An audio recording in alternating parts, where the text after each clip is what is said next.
الحمد للہ وکفی وسلام علی عبادہ الذین اصطفی اما بعد۔ آج کا جو ہمارا ٹاپک ہے یہ بہت ہی امپورٹنٹ ہے، بہت ہی ضروری ہے، خصوصاً خواتین کے لیے، خصوصاً عورتوں کے لیے بہت ضروری ہے کہ جس طرح ہمیں باقی چیزوں کے بارے میں معلومات کا شوق ہوتا ہے، باقی چیزوں کے بارے میں ہم چاہتے ہیں اس کا بھی علم آ جائے، اس کا بھی علم آ جائے، اس کا بھی پتہ چلے، اس کا بھی پتہ چلے، اسی طرح ہمیں شوق ہونا چاہیے کہ شریعت کے معاملات کا ہمیں پتہ ہو، ہم شریعت کے معاملات میں بڑھ چڑھ کے اس کو سیکھنے کے مصداق ہوں اور ہم بڑھ چڑھ کر اس کو سمجھنے کی کوشش کریں۔ آج کا جو ہمارا ٹاپک ہے یہ عورتوں کی جو میت ہے، عورت فوت ہو جائے اس کو غسل دیا جاتا ہے، اس کے بارے میں ہے اور اس کے کچھ مسائل، اس کے کچھ احکامات آپ کے سامنے رکھے جائیں گے۔ سب سے پہلی بات تو یہ سمجھیں کہ اگر کسی چیز کی اہمیت اور فضیلت کے بارے میں انسان کو پتہ نہ ہو تو اس کا شوق نہیں ہوتا۔ غسل دینا کسی میت کو اتنا بڑا کام ہے، اتنا بڑا عمل ہے کہ اگر اس کی فضیلت کے بارے میں لوگوں کو پتہ چل جائے تو لوگوں کے درمیان جھگڑا شروع ہو جائے کہ پہلے میں دوں گا، نہیں میں دوں گا، میں ہی دوں گا، لوگوں کے درمیان جھگڑا شروع ہو جائے، یہ اتنی بڑی فضیلت ہے۔ اللہ کے نبی صلی اللہ علیہ وسلم نے فرمایا کہ جو شخص کسی میت کو غسل دیتا ہے اس کے بارے میں اس کی مغفرت کا اعلان اللہ رب العزت اس طرح فرماتے ہیں، غفر لہ 40 مرتین، کہ اللہ تعالیٰ اس کی 5 دفعہ نہیں، 10 دفعہ نہیں، 20 دفعہ نہیں بلکہ 40 مرتبہ اس کی مغفرت فرما دیتے ہیں۔ یہ کتنی بڑی بات ہے۔ پھر مغفرت بھی ایسے فرماتے ہیں جیسے ایک بچہ ماں کے پیٹ سے جب باہر آتا ہے، دنیا میں آتا ہے تو بالکل پاک صاف ہوتا ہے، بالکل اسی طرح اللہ تعالیٰ اس عورت کی مغفرت فرما دیتے ہیں جو کسی میت کو غسل دیتی۔ اب عموماً کسی سے کہا جائے کہ آپ میت کو غسل دو تو کہتی ہے کہ جی مجھے تو ڈر لگتا ہے میت کو تو میں غسل نہیں دے سکتی۔ دیکھیں یہ بات بالکل ایسے ہی ہے جیسے آپ کہیں کہ مجھے کھلونے سے ڈر لگتا ہے۔ دیکھیں میت ہے، اس نے تو آپ کو کچھ کہنا نہیں ہے، آپ اس کو تھپڑ مارنا نہیں ہے، میں ویسی بات کر رہا ہوں۔ اگر آپ اس کو تھپڑ بھی مار دیں، گرم پانی ڈالیں، ٹھنڈا پانی ڈالیں، اس نے تو کچھ نہیں کہنا، وہ تو میت ہے، بے جان ہو گئی ہے۔ لیکن اسی طرح جیسے ایک بچہ کھلونا ہے، اس کے کھلونے کا شیر ہے، تو آپ اس کو کہیں کہ اس کو میں ہاتھ نہیں لگاتی، مجھے اس سے ڈر لگتا ہے، بالکل بے وقوفوں والی بات ہے۔ تو آپ کو تو ڈر اس سے لگنا چاہیے جس کے اندر جان ہے، جو آپ کے پاس بیٹھی ہے، یہ آپ کا گلا بھی دبا سکتی ہے، آپ کو تھپڑ بھی مار سکتی ہے، اس سے تو نہیں ڈرنا چاہیے۔ آپ کو شوق سے یہ کام کرنا چاہیے کہ اس کو غسل میں دوں گی۔ پھر آپ کو غسل اس انداز سے دینا ہے کہ آپ کا جو سب سے قریبی ہوگا، مثال کے طور پر بیٹی فوت ہو گئی تو ماں اس کو غسل دے، ماں فوت ہو گئی تو بیٹی اس کو غسل دے یا اس کی بہن اس کو غسل دے، قریبی جو۔ ایسا ہوتا ہے کہ کوئی فوت ہو جائے تو کہتے ہیں جی فلاں ہمارے محلے کے مولانا صاحب ہیں، ان کی بیوی کو بلا رہا، وہ غسل دے۔ نہیں، آپ کی ذمہ داری ہے کہ آپ غسل دیں۔ میت کے آخری حقوق میں سے ہے کہ اس کو غسل دیا جائے۔ آپ اس کو جاتے جاتے اس کے اکرام میں اور اس کے حقوق ادا کرتے ہوئے اس کو غسل دیں، شوق سے دیں، یہ تو آپ کی ذمہ داری ہے۔ ماں، بیٹی، بہن یہی غسل دیں۔ باہر سے بلانا یہ تو نامناسب بات ہے۔ ہر مسلمان کی ذمہ داری ہے کہ وہ اپنے پیاروں کو غسل دے اور ان کو پھر رخصت کرے۔ دیکھیں اب میں آپ کے سامنے ذرا خلاصہ عرض کر دیتا ہوں کہ کیسے غسل دینا ہے، آپ کو اگلی بات سمجھ آ جائے گی۔ خلاصہ کیا ہے، جیسے ہم اپنے آپ کو غسل دیتے ہیں، اپنے آپ کو غسل کرواتے ہیں، بالکل ایسے ہی آپ نے غسل کرنا ہے۔ ہمارا کیا ہوتا ہے، ہم واش روم میں جاتے ہیں، غسل خانے میں جاتے ہیں تو ہم پہلے کپڑے اتارتے ہیں، استنجا کرتے ہیں، استنجا کرنے کے بعد پھر ہم کلی کرتے ہیں، ناک میں وضو کرتے ہیں، پھر اس کے بعد کلی کرتے ہیں، ناک میں پانی ڈالتے ہیں، پورے جسم پہ پانی بہاتے ہیں، ہمارا غسل ہو جاتا ہے۔ بالکل اسی طرح اپنے میت کو غسل دینا ہے، لیکن اس کی کچھ تفصیلات ہیں وہ میں آپ کے سامنے رکھ دیتا ہوں۔ پہلی بات، جب کوئی فوت ہو جائے تو آپ نے سب سے پہلا کام یہ کرنا ہے کہ اس کی آنکھوں کو بند کر دینا ہے، اور اس کا منہ کھلا ہوگا تو اس کے نیچے سے یہاں سے پٹی گزار کر یا کوئی کپڑا گزار کر اس کو اوپر سر کے اوپر باندھ دینا ہے اور اس کی ٹانگوں کو سیدھا کر دینا ہے، انگوٹھوں کو آپ نے آپس میں باندھ دینا ہے۔ ہوتا یہ ہے کہ میت جو ہوتی ہے فوت ہونے کے بعد میت اکڑ جاتی ہے۔ اب جب اکڑ جائے گی تو غسل دینے میں مشکل ہوگی، کفن پہنانے میں مشکل ہوگی، یہ بہت مشکلات کا آپ کو سامنا کرنا پڑے گا، اس لیے آپ نے پہلے یہ کام ضرور کر لینا ہے۔ اس کے بعد آپ نے غسل کی تیاری کر لینی ہے۔ اس تیاری کے اندر آپ نے کچھ چیزوں کا انتظام کرنا ہے۔ وہ چیزیں کیا ہیں؟ سب سے پہلی چیز کہ آپ نے مسجد سے وہ پھٹا منگوا لینا ہے جس پہ میت کو لٹایا جاتا ہے۔ دوسری چیز آپ نے کفن منگوا لینا ہے۔ آپ نے پانی کا انتظام کرنا ہے اور پانی کو تھوڑا سا کوسا جسے بولتے ہیں تھوڑا سا گرم کر لینا اور اس کے اندر بیری کے پتے ڈالنے۔ اگر نہ بھی ڈالیں تو کوئی مسئلہ نہیں، مستحب عمل ہے۔ پہلے اس لیے ڈالا کرتے تھے کہ اس وقت صابن وغیرہ تو ہوتا نہیں تھا، تو بیری کے پتوں سے کوئی میل وغیرہ اتر جاتی تھی۔ مستحب عمل ہے، ڈالنا چاہیں تو ٹھیک ہے ورنہ کوئی مسئلہ نہیں ہے۔ بیری کے پتے بھی ڈال لیے اور خوشبو کا انتظام کر لیا، اور اس کے ساتھ ساتھ آپ نے 2-4 عورتوں کو اپنے ساتھ جمع کر لینا ہے جو آپ کے ساتھ ہیلپ کروائیں، کیونکہ اکیلے بندے کا تو کام ہوتا نہیں۔ اب آپ نے کیا کرنا ہے کہ ظاہر ہے پہلے میت کو اٹھا کر آپ نے پھٹے پہ ڈالنا ہے اس کو غسل دینے کے لیے۔ تو ایسا نہیں ہے کہ 2 عورتیں ٹانگوں سے پکڑیں، 2 کندھوں کے نیچے سے ہاتھ ڈال کے اٹھائیں، یہ نہیں کرنا، کیونکہ میت ہے۔ اگر آپ ایسے اٹھائیں گی، تھوڑا جسم اگر بھاری ہوا تو ریڑھ کی ہڈی تو کڑک کر کے ٹوٹ جائے گی، تو اس سے نقصان ہوگا۔ آپ نے کیا کرنا ہے کہ کمر کے نیچے سے ایک کپڑا ڈالنا ہے جو اس سائڈ سے باہر آئے۔ اب اس کو ایک عورت پکڑے گی، 2 عورتیں پاؤں سے پکڑ لیں، 2 بازو سے پکڑ لیں۔ اب اس کو چارپائی سے اٹھا کے پھٹے پہ ڈال لیں، اور آپ نے ایک رنگ دار چادر کا بھی انتظام کرنا ہے جو اس کے اوپر ڈالی جائے۔ دیکھیں جیسے زندہ عورت کا سطر کوئی دیکھ نہیں سکتا، اس کو دیکھنا حرام ہے، اسی طرح مردہ عورت کا بھی سطر دیکھنا حرام ہے۔ جیسے زندہ عورت کے سطر کو چھو کوئی نہیں سکتا، اسی طرح مردہ کو بھی نہیں چھو سکتا۔ اس کے لیے آپ نے گلوز کا انتظام کر لینا ہے، یا آپ گلوز پہن لیں، یا وہ کفن کے ساتھ ایک کپڑا آتا ہے تھیلی سی، اس کو ہاتھ پہ چڑھا لیں، ہاتھ نہیں لگا سکتے۔ اب سطر کیا ہے؟ جیسے مرد کا مرد سے جتنا سطر ہے اسی طرح عورت کا عورت سے بھی اتنا سطر ہے۔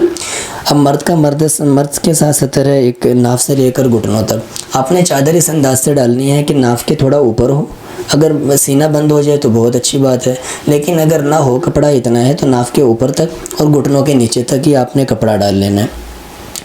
اب آپ نے اس سے پہلے کیا کرنا ہے کہ کپڑے اتارنے ہیں۔ اب کپڑے اگر اتاریں گی تو جیسے اب کپڑے اتاریں گی تو تکلیف دہ چیز ہے، جیسے زندہ انسان کو تکلیف ہوتی ہے ایسے مردہ کو بھی تکلیف ہوتی ہے۔ آپ اگر کپڑا اتاریں گی تو اس کو تکلیف ہوگی۔ آپ نے کیا کرنا ہے، کینچی لینی ہے اور جو کپڑے اس نے پہنے ہوں گے وہ آپ نے کاٹ لینے ہیں، ایسے انداز سے کاٹنے ہیں۔ دیکھیں آپ اگر اس جگہ سے لے کر کندھے سے ایسے نیچے بازو کی طرف سے کاٹ دیں سارا، اور یہاں سے لے کر نیچے بازو کی طرف سارا کاٹ دیں، تو کپڑے کو جب نیچے کھینچیں گی تو وہ اتر جائے گا۔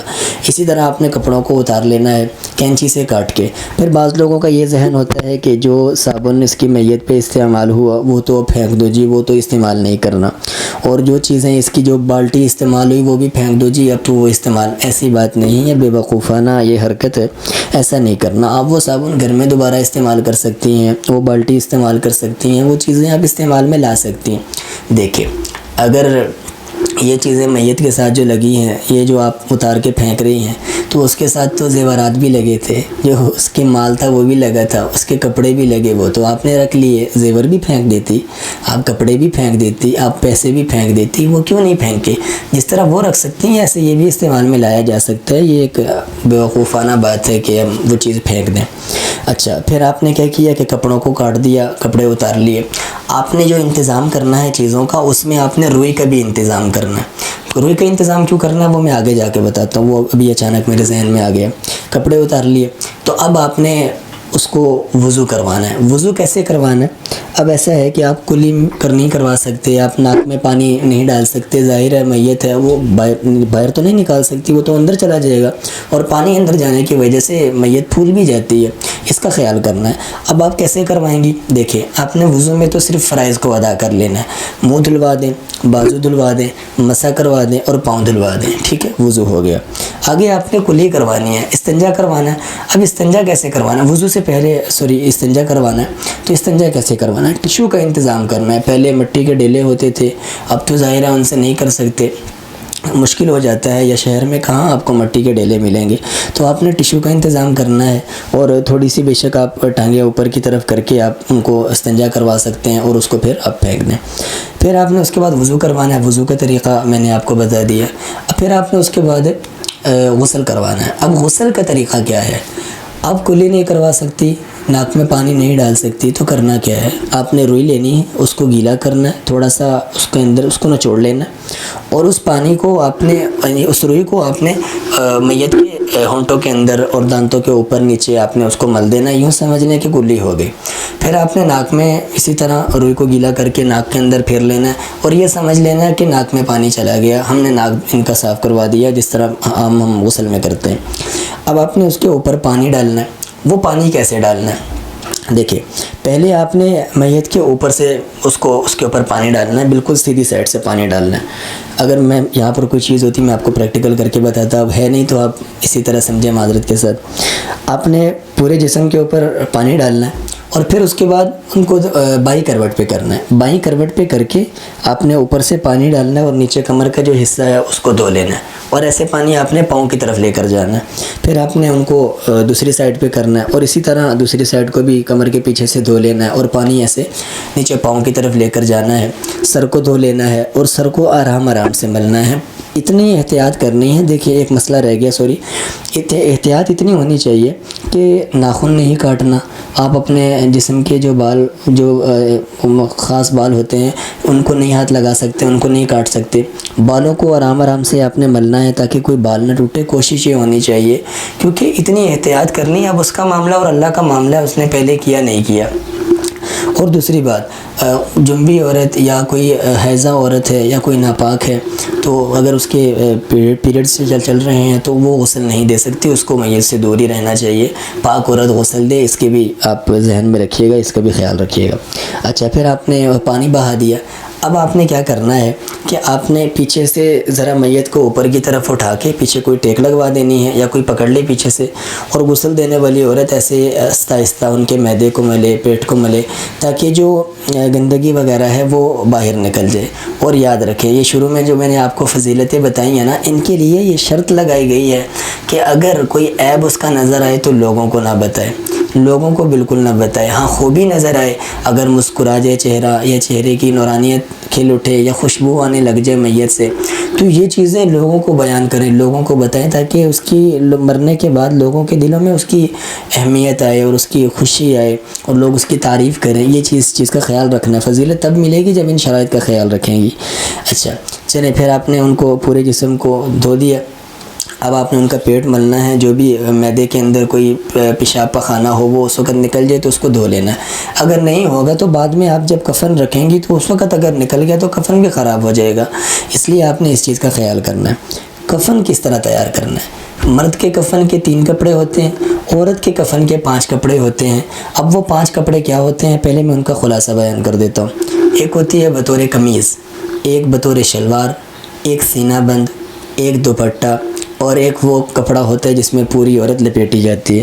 اس کو آپ نے عورت کو کیسے لٹانا ہے؟ پہلے آپ نے ایک صاف چارپائی کے اوپر، صاف چارپائی پہ آپ نے 2 کپڑے ڈالنے ہیں، اور ان کا طریقہ یہ ہونا چاہیے، یہ دیکھ رہی ہیں، ایک کپڑا یہ ہو گیا اور ایک کپڑا یہ، ایسے رکھنے ہیں تاکہ یہ جو کپڑا ہے یہ قمیض کا کام کرے، اور یہ جو کپڑا ہے یہ شلوار کا کام کرے۔ نیچے ایک کپڑا بچھا دینا ہے آپ نے، جو کپڑا بعد میں جب میت کو لپیٹا جائے گا تو اس کے اندر لپیٹے۔ ایک یہ بطور قمیض، بطور شلوار، میں اب آپ کو ایسے سمجھا رہا ہوں، معذرت کے ساتھ آپ سمجھ جائیں۔ شلوار یہ ہے، قمیض یہ ہے، ٹھیک ہے؟ ایسے آپ نے رکھنا ہے، اس کے اوپر میت کو لٹا دینا ہے۔ اور ایک کپڑا ہوگا سینہ بند، اس سے آپ نے یہ کرنا ہے کہ سینے کے شروع سے لے کر ناف کے نیچے تک کوشش کرنی ہے، ورنہ گھٹنوں تک جائیں۔ اتنا ہونا چاہیے کہ وہ ناف تک آ جائے، گھٹنوں تک بھی جا سکتے ہیں۔ وہ اس لیے ہوتا ہے تاکہ جب میت کو قبرستان کی طرف لے کر جایا جائے تو عورت کی حرکت کی وجہ سے اس کے اعضاء کسی کو محسوس نہ ہوں کہ یہ عورت کے اعضاء ہیں، یا کسی کو محسوس نہیں ہونے چاہیے، اس لیے سینہ بند کیا جاتا ہے۔ پھر اس کے بعد آپ نے ایک سینہ بند کر دیا، اور پھر اس کے بعد آپ نے وہ دوپٹے کے لیے پٹی ملتی ہے وہ رکھنی ہے، لیکن بالوں کو ایک خاص طریقے سے رکھنا ہے۔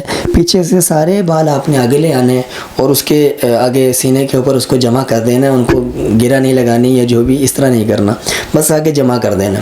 اور جو سر کے اوپر پٹی ہوگی اس کو ایسے لگانا ہے، اور اس چادر کو بھی آپ نے ادھر باندھنا نہیں ہے، گرا نہیں لگانی، بس ایسے آپ نے رکھ دینا ہے اوپر۔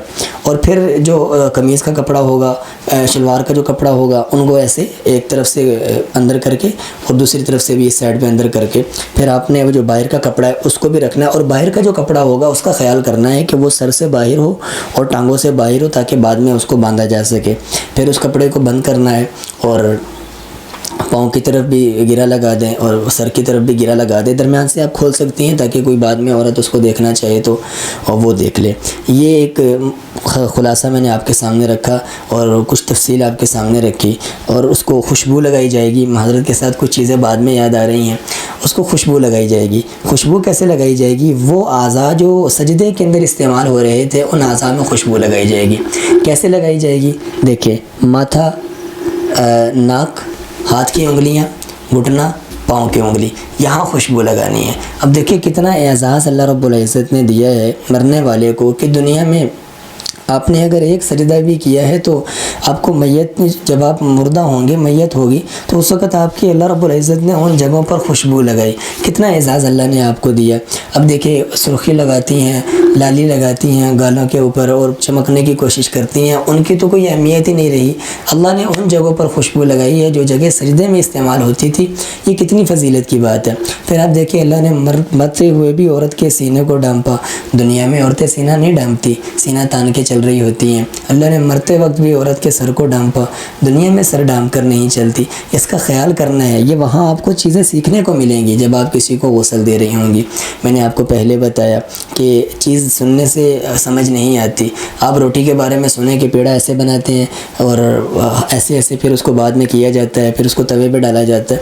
سننے سے آپ کو سمجھ نہیں آئے گی جب تک آپ اس کو پریکٹیکل نہیں کریں گے۔ اب آپ نے سن لیا، اب کوئی دنیا سے جاتا ہے تو اس کو غسل دیتے ہوئے، کوئی غسل دے رہا ہوگا، آپ پاس کھڑے ہو کے دیکھیں، بطور ہیلپر کام کر دیں، پاس کھڑے ہو کے دیکھیں، اور پھر اس کے بعد پریکٹیکل غسل دیں، اور اپنے خاندان والوں کو بتا دیں آئندہ کسی کو غسل کی ضرورت ہو تو مجھے بلا لے، میں اس کو غسل دوں گی۔ بہت اہمیت کا کام ہے، بہت فضیلت والا کام ہے۔ اللہ راضی ہوں گے، گناہوں کو معاف کر دیں گے۔ 40 مرتبہ اللہ اس کی مغفرت کر دیتے ہیں جو کسی مردہ کو غسل دیتا ہے۔ یہ عورتوں کے متعلق، غسل کے متعلق کچھ خاص باتیں تھی۔ کچھ باتیں بیچ میں رہ گئی ہوں گی، میں نے تو ایک ترتیب کے مطابق شروع کیا، لیکن ممکن ہے کوئی باتیں رہ گئی ہوں۔ اگر کوئی بات رہ گئی ہے تو نیچے کمنٹ سیکشن کھلا ہوا ہے، آپ سوال کر سکتی ہیں، میں دیکھوں گا تو انشاءاللہ آپ کو ضرور جواب دوں گا۔ اللہ عمل کی توفیق عطا فرمائے۔ وآخر دعوانا الحمدللہ رب العالمین۔